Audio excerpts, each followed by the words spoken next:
안녕하세요. 해온 부동산 중개 연구소의 소장입니다. 오늘은 어저께부터 LG공사에서 이상한 편지들을 송정지구에 LG공사로부터 분양받은 사람한테 편지를 보낸 거에 대한데 과연 이것이 뭐냐고 자꾸 문의가 와서 제가 설명을 드리도록 하겠습니다. 다름이 아니라 바로 LG공사로부터 이런 편지가 왔다고 합니다. 자, 한번 읽어 드린다면 대상자 선정 통보를 받으신 분께서는 대신은 이 토지 전매 관련 위상을 안내해 드린다라고 안내니까 대상자 선정 통보를 받으신 토지 전매 관련 위상을 안내해 드린다라고 그리고 공급받은 자는 반드시 공급한 용도로 사용하지 아니한 채는 그 전매를 할 수 없다. 만약에 전매를 이와 같이 위반한 경우에는 무효를 하고 은행법이 이자에서 가산해서 이자를 환매하고 또 토지를 전매한 자는 3년 이하의 징역 1억 이하의 벌금이 처해진다. 다만 이주 대청용으로 공급하는 주택 건설 용지 등은 대통령이 인정하는 경우에는 예외로 인정하고 있다. 예외로 인정하는 경우에도 분양 계획 체결 전 분양권을 전매한 경우에는 판결 등에서 무효로 하는 경우에는 무효로 할 수 있다. 그래같이 무효가 된 경우에는 택지 환매 등 불이익이 발생될 수 있으니 피해가 발생하지 않도록 유예에 바란다. 이렇게 내용이 만들고 이리 와서 어떤 분들은 여기 3년 이하의 징역 1억 이하의 벌금이 처한다고 하니까 참 놀라서 저한테 상담 들어왔는데 바로 다시 제가 설명을 더 일전에 제가 유튜브에 방송한 바 있는데 다시 이 부분에 대해서 제가 정리를 해드리도록 하겠습니다. 이제 무슨 내용이냐면 바로 이런 내용입니다. 다시 정리를 하자면 자 LH공사 무슨 내용 요약을 하자면 바로 이 내용입니다. 자 LH공사로부터 토지 공급 계약을 맺은 경우 이 내용은 뭐냐면 바로 이런 거죠. 그래서 어떤 택지가 공급하고 어떤 택지 공급이 부족해서 택지가 부족해서 LH공사나 어떤 단체가 지금에서 어떤 지난번에 문제 됐던 것이 평택 고덕지구였죠. 그렇죠? 송정지구도 물론 그런 판결이 있었는데 옛날에 이렇게 논이고 이 밭이고 주택이 있잖아요. 근데 이거를 LH공사에서 국가 등이 수용을 하고 이걸 반듯하게 택지를 조성해서 다시 분양을 하거든요. 분양하게 되면 반드시 법원에서 정해진 절차가 뭐냐면 여기에 거주민들이 이주민이 발생하잖아요. 그렇죠? 이주민이 발생하면 이 이주민에 대해서 특별히 대책을 마련을 해라. 그런 내용입니다. 그래서 특별히 대책을 마련하면 뭐가 뭐냐면 자, 이 땅이 이제 이게 주택이 있다면 이와 같이 주택 뺏기면 이주민이 됐잖아요. 그럼 이런 이주민한테는 반드시 특별히 대책을 세우는 뭐냐면 이 택지를 분양을 나중에 할 때 이 사람들보다 반드시 좀 낮게 쉽게 말해서 조성원가 통상 78%를 해준대요. 그래서 조성가의 78%의 수준으로 좀 낮게 무한정 해주는 게 아니라 80평까지는 조성가 대충 78%에서 반드시 해주라. 그리고 80평 넘는 거는 이제 감정해서 하는데 그럼 이와 같이 이것을 받을 수 있는 권리, 즉 이주민들은 이와 같이 이 78%에서 받을 권리가 있잖아요. 이것이 바로 분양권입니다. 바로 택지를 분양받을 수 있는 받을 수 있는 권리가 있는 거죠. 그죠? 그럼 이와 같이 권리를 갖고 있는 분양권을 어떻게 하겠느냐? 정상적으로 한다면 이렇게 하는 거겠죠. LH공사에서 만약에 이주민 내지 원주민이라고 표현을 할게요. 원주민들한테 이 원주민이 갑이 있다면 LH공사에서는 이와 같이 원주민한테 땅을 수용을 했으니까 니는 나중에 언젠가는 받을 수 있는 권한을 이 사람 갖고 있거든요. 그럼 만약 LH공사 이렇게 조성하고 난 다음에 자, 이 사람한테 통보를 하는 거죠. 자, 분양 계약을 체결해가라. 그럼 가만 알았다. 그러면 LH공사 계약을 체결하고 그 다음 이제 아까 뭐 78% 수준으로 80%까지 계약 체결하고 그러면 계약 체결하고 체결과 동시에 계약금 납부하고 중도금, 잔금 납부하고 이 사람은 소유권 이전 등기를 하고 나중에 다시 또 뭐 건물 짓거나 재산한테 팔 수도 있잖아요. 근데 아까 택지개발촉진법에도 나왔다시피 좀 이따 보여드리겠지만 다만 이와 같은 경우에는 이와 같이 받은 사람은 원칙은 전매는 안 되거든요. 전매가 안 됩니다. 그래서 전매가 안 되는데 다만 이와 같이 이주민들은 자기가 무조건 그 뭐 계약을 체결하라 그러면 돈도 없는데 어떻게 체결합니까? 그렇죠? 그렇죠? 이와 같은 이 분양권을 팔 수 있도록 예외적으로 허용을 해주고 있는 거죠. 그렇죠? 허용을 해주고 있는 거죠. 근데 허용을 해주는데 무작정 허용을 해주는 게 아니라 어떻게 허용하냐면 자 LH공사로부터 또 원주민이 있다면 일단 계약을 체결하고 난 다음에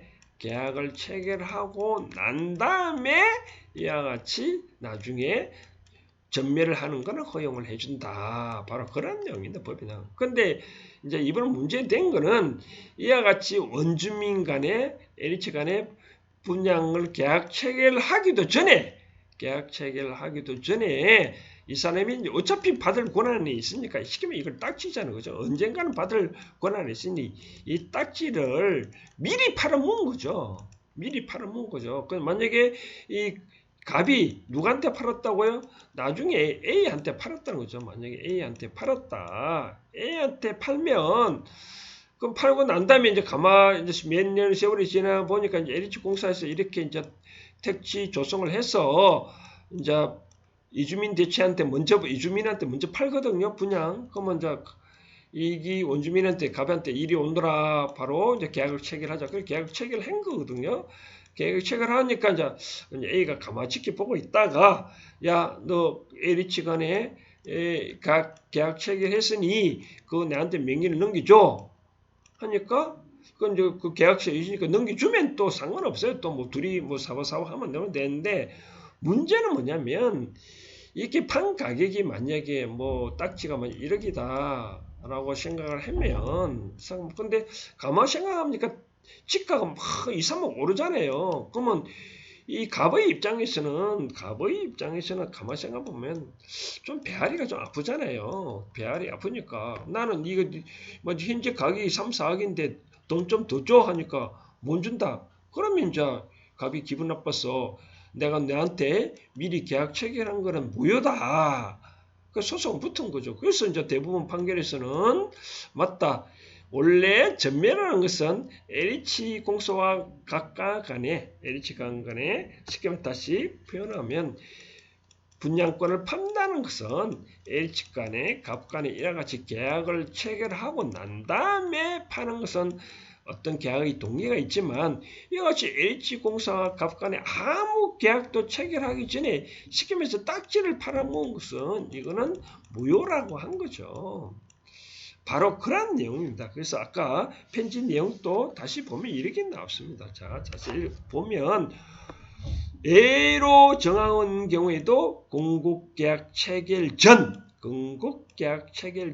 분양권을 전매하기로 하는 등의 경우에는 판결에 대해 법령에서 무효다라고 그렇게 한 거죠. 이 문구가 중요합니다. 공급계약 체결하기 전. 그래서 정상적으로 LH공사와 간에 원주민 갑 간에 정식으로 계약 체결을 하고 난 다음에 나는 원주민은 정상적으로 나머지 중도금, 잔금 불이발 하기가 힘들잖아요. 그렇죠? 그런 것 같은 경우는 이와 같은 경우는 전매를 해도 된다. 전매를 하더라도 어떻게 해야 된다고요? 전매라도 1차적으로 처음 한 번인 경우에는 값은 어떠한 가격이라도 처분을 해도 상관없죠. 그래서 내가 만약에 이 각간에 1억을 했다고 하더라도 1억을 LH공 계약 체결하더라도 나중에 2, 3억 주고 팔아도 상관없어요. 만약에 3억 팔아도 상관없어요. 근데 산 사람이 다시 전매할 수 있느냐? 그거는 안 된다라고 그런 내용입니다. 법에 보면 법을 잠시 보면 이렇게 나와 있습니다. 그래서 법에 보면 이렇게 나와 있습니다. 그 19조를 보면 이렇게 나와 있습니다. 19조 아니라 19조 맞네. 19조 2 보면 이렇게 나왔네요. 택지 전매 행위에 대한 제한.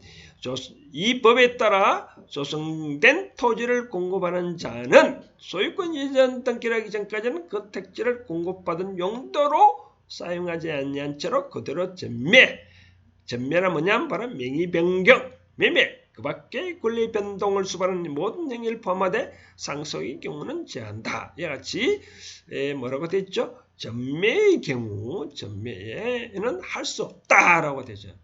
다만 이주 대청용으로 공급하는 주택 건설 용지인 경우에 예로 허용할 수 있다라고 되어 있죠. 그렇죠? 이와 같이 전매할 수 없는데도 불구하고 전매를 한 경우에는 어떻게 한다고요? 벌을 받는다는 거죠. 벌을 받는다. 벌칙 바로 어떻게 하냐면 31조 2 법은 바로 택지개발 촉진법입니다. 벌칙은 뭐냐면 19조 1을 위반하여 택지를 전매한 자는 3년 이하의 징역 또는 1억 이하의 벌금에 처한다라고 됐죠. 1억 이하의 벌금에 처한다. 그래서 이번에 그 편지 온 것도 바로 그런 내용입니다. 바로 3년 이하의 징역 1억 원 이하의 벌금에 처해 줄 수 있다라고 바로 그런 겁니다. 그러나 아까 제가 살펴보았다시피 LH공사 간에 원주민 간에 만약에 원주민이 있다면 이와 같이 공급 계약 체결하고 바로 이주자 대책 용지로 공급 체결하고 난 다음에 원주민은 이거를 어떤 가격으로 처분 가능하다. 근데 만약에 같이 계약 체결하고 전에 이미 딱지 형식으로 처분하고 난 다음에 처분했다는 거죠. 그래서 A한테 처분했다는 거. 처분하고 난 다음에 원주민에게 그 이후에 이제 계약을 체결한 거죠. 예를 들어서 만약 수용이 예를 들어서 사례를 보겠습니다. 만약에 2005년에 LH공사는 원주민 땅을 일단은 수용을 하면 이제 반드시 언젠가는 받겠죠. 언젠가는 받을 수 있으니까 그 물딱지를 2006년도에 원주민이 이제 얘한테 처분한 거죠. 처분하고 그러고 난 다음에 세 번째로 그러면 이제 언제냐? 2010년도에 원주민 간에 LH공사와 이제 계약을 체결한 거죠. 계약을 체결하고 난 다음에 이제 2011년 이제 이번에 1일이라면 2010년 2월 달에 이제 2월 달에 얘가 나타나가지고 야, 너 나한테 과거에 팔았잖아. 내 명의를 바꿔줘. 그래서 알았다 해서 2002년에 이제 명의를 LH공사가 사별해서 명의를 바꿔준 거죠. 그죠? 명의를 이와 같이 바꿔줬다고 하더라도 나중에 이와 같이 계약 체결하기 전에 처분한 걸로 나타나면 요거는 바로 무효다. 그러면 원주민은 처벌을 받는다. 바로 그런 내용입니다. 그래서 정상적으로 계약 체결하는 것은 아무 상관없다라고 생각하시면 되겠습니다. 이상입니다. 참고를 하십시오. 감사합니다.